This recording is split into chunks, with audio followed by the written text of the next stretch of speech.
दोस्तों, स्वागत है आपका अपने YouTube चैनल CGPSC अड्डा में। मैं मुजीद कुमार दास है। दोस्तों कि आपके लिए बहुत ही ज़्यादा इंपॉर्टेंट होने वाला है और बहुत इमरजेंसी में इस पर्टिकुलर वीडियो को बना रहा हूँ। देखिएगा, मैं बाहर आया हुआ था। एक्चुअली मेरी मम्मी का कुछ आई ट्रीटमेंट वगैरह चल रहा था, तो उसी पर्पज़ से बाहर आया हुआ था। लेकिन देखिए, एक बहुत इंपॉर्टेंट मुद्दा है जिसके संबंध में बार बार पूछ रहे थे। आज की वीडियो जो है उसी पर डेडिकेटेड है और उसी पर हम लोग इस वीडियो को आधारित रखेंगे। दरअसल देखिएगा, इस वीडियो का जो टैग लाइन है वो है एक तीर से दो निशाना। दरअसल देखिएगा, आप लोग एक पर्टिकुलर भर्ती जिसका नाम रेवेन्यू इंस्पेक्टर भर्ती है, इसकी तैयारी के साथ यहाँ पे सीधे सीधे हॉस्टल वार्डन भर्ती को निकाल सकते हैं, या फिर देखिएगा हॉस्टल वार्डन भर्ती की तैयारी करते साथ साथ आप रेवेन्यू इंस्पेक्टर को निकाल सकते हैं कि एक तीर से दो निशाने मार सकते हैं, दो भर्तियाँ निकाल सकते हैं। अब इसके पीछे स्ट्रेटेजी क्या होगी, इस पर हम लोग बात करेंगे और ये 200% ऑथेंटिक स्ट्रेटेजी है। कोई भी देखिएगा इधर उधर की बात नहीं है, बेवकूफ़ी वाली बात नहीं है, एकदम जेन्युइन बात जो है यहाँ पे करने वाले हैं। तो चलेगा, इस पर हम डिस्कशन वगैरह स्टार्ट करते हैं। सबसे पहले बताओ दोस्तों, आपका जो इस बार रेवेन्यू इंस्पेक्टर भर्ती वगैरह आने वाला है, ये देखिएगा संभावित है लगभग 133 पदों पर आएगा और इस बार इस पर्टिकुलर भर्ती को CGPSC लेने वाला है। प्रीवियसली व्यापम लेता था, इस बार इसको CGPSC लेगा। और देखिएगा, इसका जो विभाग है, जनरली रेवेन्यू इंस्पेक्टर की जो भर्ती है ये राजस्व विभाग की तरफ से आती है या फिर नगरीय निकाय विभाग की तरफ से आती है, जिसको NNRA भी बोला जाता है।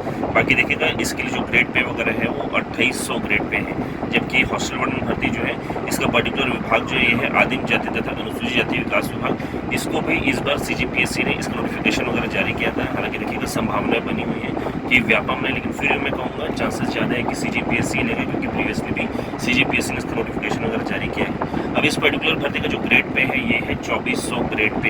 यानी देखिएगा, आपका जो रेवेन्यू इंस्पेक्टर भर्ती है इसका ग्रेड पे वगैरह ज़्यादा है, इसके लिए पोस्ट हायरार्की वाइज भी ज़्यादा है, यानी कि बड़ी पोस्ट है। अब देखिएगा, स्वाभाविक सी बात है, जब आप शासन के हायरार्की में जाएंगे, इनकी जो पोस्ट हायरार्की वगैरह होती है उस पर जाएंगे, तो आप देखेंगे कि देखिएगा, जितना बड़ा पोस्ट होता है उसकी संख्या उतनी कम होती है और जितना छोटा पोस्ट होता है उसकी संख्या ज़्यादा रहती है। जैसे कि मैं नॉर्मल सी बात करूं, आप लोग देखते होंगे एक पर्टिकुलर विभाग में deputy collector, joint collector, additional collector, collector होता है।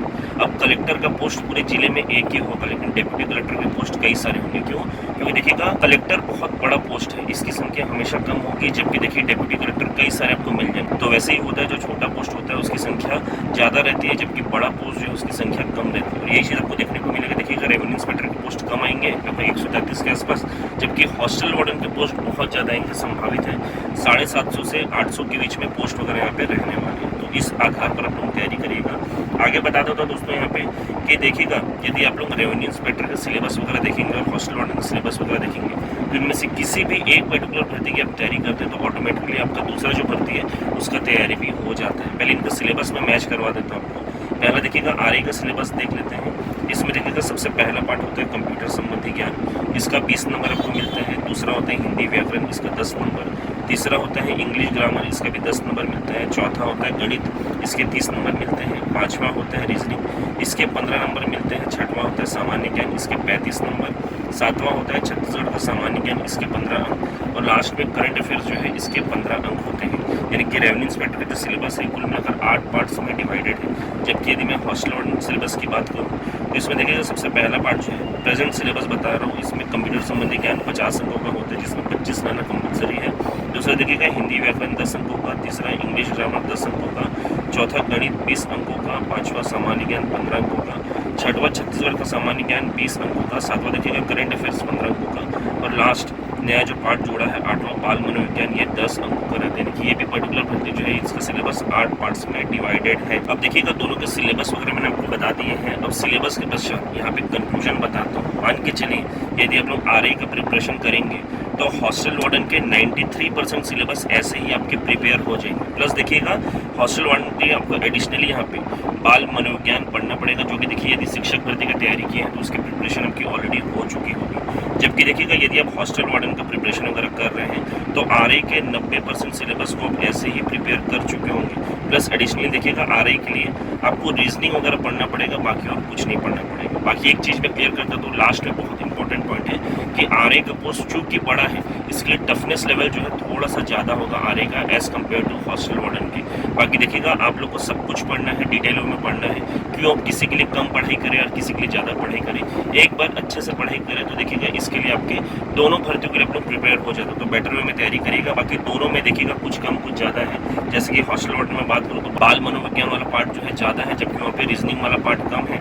जबकि देखिएगा RA में बाल मनोविज्ञान वाला पार्ट जो है नहीं है, जबकि वहाँ पे आपका रीजनिंग वाला पार्ट आ जाता है। तो दोनों के लिए एक साथ प्रिपेयर करें और एक साथ जो है तैयारी करें। दोनों पेपर आपका 101% है, निकलने वाला है। बाकी देखिएगा दोस्तों, लास्ट में आप लोग को सबसे इंपॉर्टेंट प्रश्न ये होगा कि सर एग्जाम डेट्स वगैरह क्या होगा। देखिएगा एग्जाम डेट्स एग्जैक्ट तो हम लोग नहीं कह सकते, लेकिन अनुमानित कह सकते हैं कि देखिएगा हॉस्टल वार्डन में लगभग 1 महीना लगना है, जैसे कि सुनने को मिल रहा है। हॉस्टल वार्डन में 1 महीना लगेगा, उसके पश्चात आपका देखिए नोटिफिकेशन जारी होगा, उसके पश्चात 35 से 40 दिन का समय मिलेगा, उसके पश्चात एग्जाम डेट्स वगैरह मिलेंगे आपको। तो अब आप काउंट कर लीजिए आज से कितना दिन हो सकता है। जबकि यहाँ पे मैं अगर रेवेन्यू इंस्पेक्टर की बात करूँ तो उसमें भी लगभग उतना ही समय लगना है, यानी कि लगभग 1 आध महीना लगना है। उसके पश्चात उसका नोटिफिकेशन वगैरह जारी हो जाएगा। और मैंने तो आपको बता दिया लगभग CGPSC कन्फर्म है कि उसका एग्जाम लेगा 133 पदों पर। बाकी देखते हैं आगे क्या होता है। लगभग 1 महीने में यहाँ पे आपको नोटिफिकेशन वगैरह जारी होता तो मान के चलिए 35 से 40 दिन आपको वहाँ पे भी समय मिला, उसके पश्चात आपको एग्जाम डेट्स वगैरह मिलेंगे। लगभग मान के चलिए दोनों के लिए आपके पास लगभग 2 से 2.5 महीना बचा हुआ है। तो उसके आधार पर तैयारी करिए और हो सकेगा तो सिलेक्शन वगैरह ले लीजिए। बाकी एक चीज़ क्लियर कर दूँ, जो पहले से तैयारी करते आ रहे हैं उनके लिए ये 2 से 2.5 महीना जो है पर्याप्त है, क्योंकि देखिएगा यदि आप लोग प्रॉपर वे में रिविजन भी करते हैं तो भी आपके यहाँ पे सिलेक्शन वगैरह हो जाएगा। लेकिन जो एकदम न्यू कमर्स है उनके लिए 2 से 2.5 महीना पर्याप्त नहीं है, क्योंकि देखिएगा आपके पास पिछला बैकग्राउंड जो नहीं है वो आपको देखिएगा यहाँ पे लॉस में लेके जाएगा। लेकिन यदि मान के चलिए यदि हम लोग प्रिपरेशन वगैरह करते हैं तो मैं ये कह सकता हूँ हॉस्टल वार्ड में ना हो, रेवेन्यू इंस्पेक्टर में ना हो, लेकिन इसके पश्चात भी बहुत सी वैकेंसीज वगैरह जारी होंगी, उसके लिए आप लोग प्रिपेयर हो जाएंगे। हो सकता है आगे चलकर राज्य सेवा परीक्षा 2023 का जो नोटिफिकेशन वगैरह जारी होगा उसके प्रीलिम्स के लिए आप लोग प्रिपेयर हो जाएंगे, इजीली प्रीलिम्स वगैरह निकाल लेंगे और आगे मेंस वगैरह भी निकाल लेंगे। तो देखिएगा आपकी पढ़ाई वेस्ट नहीं जाती है। तो जो न्यू कमर्स हैं उनको यहाँ पे डीमोटिवेट होने वाली कोई बात नहीं है, आप लोग प्रिपरेशन करिए और दूसरे एग्जाम्स में भी सिलेक्शन वगैरह ले सकते हैं। लेकिन प्रैक्टिकली मैं बात करूँ तो देखिएगा न्यू कमर्स के लिए 2-2.5 महीने रेवेन्यू इंस्पेक्टर और हॉस्टल वार्डन के लिए पर्याप्त नहीं रहने वाले। मैं आपको कोई झूठी उम्मीदें नहीं दूंगा, जेन्युइन बात जो है वही बताने वाला हूँ। तो देखिए दोस्तों, इस वीडियो के माध्यम से मैं तुमसे यही सब जानकारी मैं आप लोग के साथ साझा करना चाहता हूँ। प्लस बता दूँ यहाँ पे रेवेन्यू इंस्पेक्टर भर्ती प्लस हॉस्टल वार्डन भर्ती का जो यहाँ पे PDF वगैरह है, जिसमें यहाँ पे सिलेबस वगैरह मेंशन है, सब कुछ मैं हमारे टेलीग्राम ग्रुप में शेयर कर देता हूँ। आप जाके इस वीडियो को तुरंत पश्चात सब कुछ प्राप्त कर पाएंगे। प्लस बता दूँ आजकल मैं हमारे सारे अपडेट्स वगैरह सबसे पहले हमारे इस इंस्टाग्राम ग्रुप में पुट करता हूँ, तो यहाँ पे आप जाके जुड़ सकते हैं और सारे अपडेट्स वगैरह सबसे पहले प्राप्त कर पाएंगे। तो दोस्तों, अगर वीडियो को पसंद है तो वीडियो को लाइक कर लीजिएगा, चैनल को सब्सक्राइब कर लीजिएगा और इस वीडियो को अधिक से अधिक बीच में शेयर भी कर दीजिएगा ताकि उनको भी हेल्प हो सके। Thank you so much.